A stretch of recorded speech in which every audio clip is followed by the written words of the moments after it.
My favorite new game, Raid Shadow Legends, is now sponsoring the show. Raid Shadow Legends is free and you can play on mobile or desktop. This game is loaded with cool features. Guys, you're going to love it. Challenge yourself in ongoing tournaments and compete against the entire Raid community while fighting the Spider's Den, Ice Goldman's Peak, and Almighty Fire Knight, or the Notorious Dragon. And with Raid patch 1.15 coming out in May, you will be able to compete in their brand new arena tournament, earn points according to your tier, and win awesome rewards in local and global tournaments. Go to the video description, click on the special link, and if you're a new player, you will get 100,000 silver plus 50 gems plus 1 energy refill plus 1 free champion adjudicator. All this treasure will be waiting for new players here and only for the next 30 days. Here's my question of the day to you. Should Mike Tyson come back? Now, I want you to engage me and I want to hear what your thoughts on it are, but I want to share what mine are as well.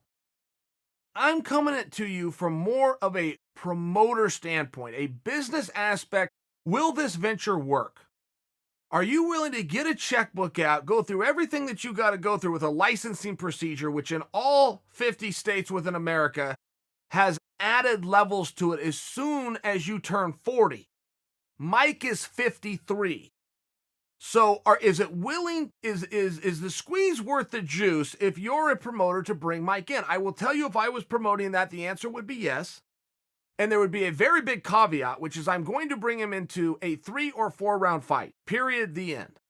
No more than that. I don't think you can sell it. I don't think it works, and there's simply nothing to see there. You also can't captivate anybody. And if you go and study Mike Tyson's career, when have you ever seen him rounds 5 through 12 that was worth a damn? I mean, he's a 1 through 4 round fighter anyway. Back when Mike left the sport at 39 years old, he couldn't get past the 4th round. Now, that isn't meant to be an insult on Mike. It's just meant to be a commentary that, sadly, as human beings, we don't get better with time. We get worse with time. That's just the way that clock works. It's a real one-way tunnel there. So what I would offer for you, if I was a promoter, I would steer right into that fact. I'd make it a 4-round fight at most. I would then bring in somebody from that time. And I don't know that it would fully matter who you brought in if you had the caveat that it was 4 rounds. If it was 4 rounds, you could throw Mike in there with a kid and it would still be exciting. I mean, Mike's going to be a handful for anybody, even at 53 years old, particularly for the first minute. Without question, for the first minute. I believe he could go closer to 5 to 7 minutes and be a nightmare for somebody. But if you did bring in somebody, there was a rumor out there that was completely false, that Mike was going to go to bare knuckle boxing and that he was going to take on Shannon Briggs. Now, while the bare knuckle boxing was mythical, I like the idea of Shannon Briggs. Shannon Briggs, great big guy from his era. They never fought. I believe Briggs is 53. If I'm wrong, Briggs is 54. Briggs wants to stay active too. I think that there's something there. Now, when Mike announced that he was coming back, it happened to coincide about 48 hours before Evander Holyfield mentioned that he was coming back.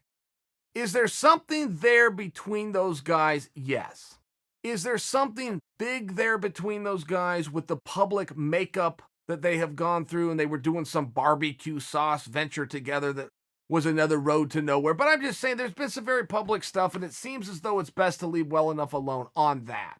I don't know that you need Mike and Evander in there together, but I do think there's something there for Mike. And Mike also is one of these very rare guys that has something special, which is his only commodity is not his performance. For every athlete on the world, broad stroke, but 99.999, their only commodity is their performance.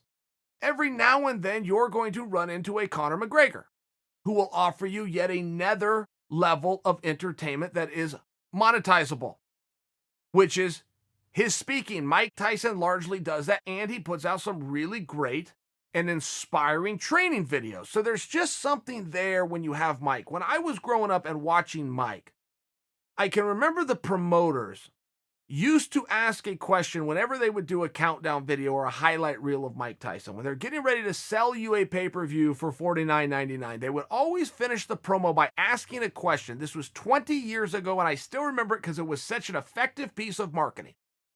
And the voiceover on the B-roll would simply say, Name one other heavyweight you would rather watch. And guys, I think that statement holds true today.